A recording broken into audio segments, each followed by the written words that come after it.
Hey everyone! So with the recent release of Pikmin 4 and the 1 and 2 remasters on Nintendo Switch, I think it's safe to say that the Pikmin franchise is experiencing a new blossom in popularity, which I, for one, am very happy with. Pikmin, by and large, no contest, is my favorite video game franchise of all time, and it makes me really happy to see that this thing that I've been so passionate about ever since I was about 7 or 8 years old finally getting the popularity that I always thought it deserved. So I just wanted to come on here, make a video, and talk about some of the new Pikmin ideas, Pikmin type ideas, that I think we could see in future installments in the series. Now, possible spoiler warning, kind of. I may talk about things that appear in Pikmin 4 or things that don't appear in Pikmin 4, and that could definitely be considered a spoiler if you want to go in and be like, oh, I didn't know that they added that, they didn't advertise it, so cool. But yeah, I'm just gonna be talking about that sort of stuff, so possible spoiler warning, but I don't know. Anyway, we're gonna get into it with our very first type, the Bomb Pikmin. So the Bomb Pikmin is the first idea that I had out of a decent amount, and it's pretty much a Pikmin replacement for the Bomb Rocks. The idea being that in this Pikmin game, there wouldn't be any Bomb Rocks because there are Bomb Pikmin. So the idea of Bomb Pikmin, my idea of Bomb Pikmin, is they can latch onto enemies, but they don't deal the damage over time that other Pikmin do. Instead, they explode after a timer. This explosion will kill enemies in the area, but it could also kill adjacent Pikmin, so you need to kind of be careful as to where you're throwing your Bomb Pikmin and how many Pikmin are nearby. Now, to balance this out a bit, I think that the Bomb Pikmin should only kill other Pikmin caught in the explosion if they are not already in your group. I know it's a bit odd because Bomb Rocks in the original games kill Pikmin that, you know, are even inside of your group, and that's kind of the danger of it. But I think that the Bomb Pikmin themselves should only be able to kill enemies and stray Pikmin, pretty much. Now, the Bomb Pikmin itself, I don't think dies in the explosion. I say it maybe runs out of fuse and it has to recharge, and the recharge takes twice, maybe 3 times as long as the explosion timer itself. I know that a Bomb Pikmin sounds like an instant win button, but there are some dangers to it. For example, fire. Fire will instantly start the Bomb Pikmin's fuse, and then the explosion will be larger and it'll deal more damage to enemies, but it will also kill any Pikmin that is caught in its blast, whether they be strays or in your party.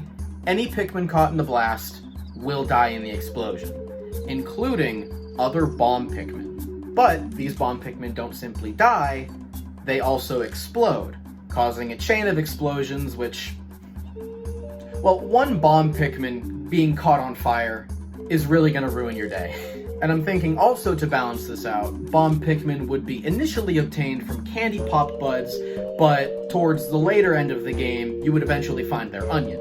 Speaking on hard to obtain Pikmin though, let's move on to my second idea, Mole Pikmin. Now, Mole Pikmin are sort of similar to Bulbmin or Glow Pikmin, in the sense that they can only be found or used underground, and they cannot be brought to the surface.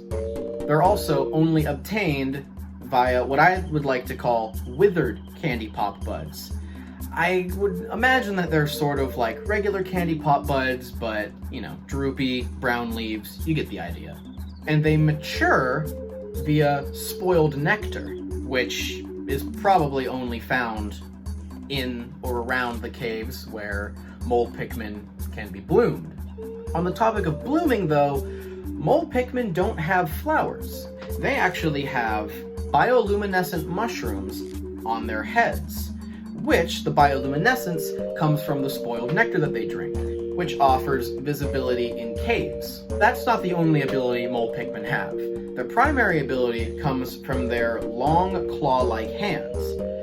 This allows them to dig through walls of caves to reach otherwise unreachable areas. They can't just dig through any old wall. It has to be a wall where land that you can traverse is on the other side of that wall. This would be very necessary for treasures that are on the other side of a big wall, and you can't really find a way around it, so just bloom some mole Pikmin and dig yourself right through. I also had an idea for a new type of parasitic Pikmin, sort of a spiritual successor to the Bulbmin called Wogmin, or Wolmin. Pickhops? Wollywog, Wallyhop Pikmin, pretty much. Just like Bulbmin, they're only found in caves, and you can't take them out of caves. But I think the caves the Wolmin will be found in would be a bit more lively, a bit more aquatic than what Bulbmin are usually found in. They, just like Bulbmin and Blue Pikmin, can traverse water, and when thrown, they sort of do the same thing that Wallyhops do, and are thrown, they sort of stop, splay out, fall down, and it can crush enemies. Now, because they can't just walk and they sort of have to hop, they're a bit slower than flower Pikmin, even at their most mature stage, which is also a flower. Now, the mother Wolmin is about just a little bit smaller than a typical Wallyhop, and the juveniles, which are the ones that you can use upon defeating the mother, also attack alongside the mother and can crush up to one Pikmin at a time. I also had some other ideas that aren't entirely sensical. Like, there's one that I could see maybe being a thing, and then two that I just made because I was bored and I thought it was funny. The one that I think could make sense is the Mimic Pikmin, or the Mimicmin. It's an idea I had where it's sort of like a distraction to enemies. You throw a Mimic Pikmin, and it disguises itself as a dwarf red Bulborb, kind of distracting your enemy and letting you pass by.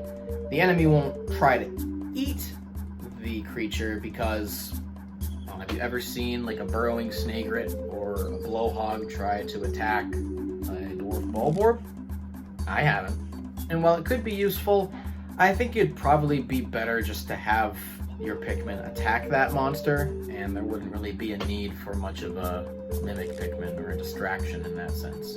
And the two odd ideas that I had are, well, Bomb Rock Pikmin. Not Bomb Rock Pikmin, or Bomb Rock Pikmin, Bomb Rock Pikmin, which is double redundant. And I couldn't even see being a thing in a game without Rock Pikmin, or Bomb Pikmin, or Bomb Rocks. It just seems like something silly. And then I also made Worm Pikmin. Worm Pikmin don't have any kind of use, I just thought it was funny. And that was pretty much it. I just had a couple of decent ideas for new Pikmin, and a couple of not so decent ideas. So yeah, thank you for watching, and here's hoping that we don't have to wait 11 years for Pikmin 5. Bye.